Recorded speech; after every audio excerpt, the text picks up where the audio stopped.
So your question is, did I kind of anticipate what would happen over the last 22 years at Amazon? And the answer is, God, no. Amazon started as a very small company. It was me and a few other people. I was driving all the packages to the post office myself in my 1987 Chevy Blazer. When I raised money for Amazon, I had to raise $1 million, which I raised from 22 different investors, $50,000 each. They got 20% of the company for the $1 million. 40 people told me no, so I had to take 60 meetings to get 20 yeses. The first question was always, what's the internet? And I had to walk through that. And this was 1994, early 95. So I ask everybody to not think in 2 to 3 year time frames, but to think in 5 to 7 year time frames. I've noticed all overnight successes take about 10 years. By the way, it's not natural for humans, so it's a discipline that you have to build.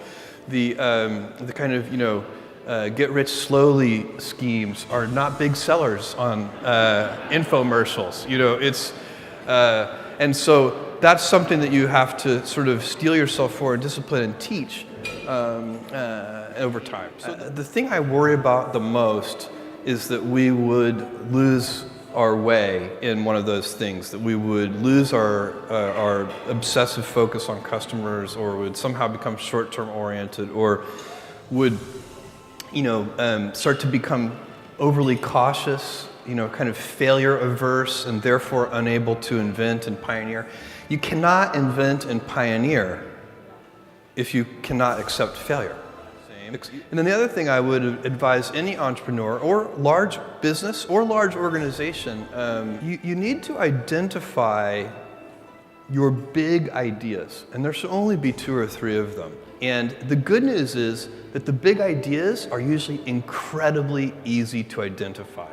You shouldn't need to think about them very much. You already know what they are. Let me give you an example. For Amazon, the consumer business, the 3 big ideas are low prices, fast delivery, and vast selection. These are the 3 big ideas.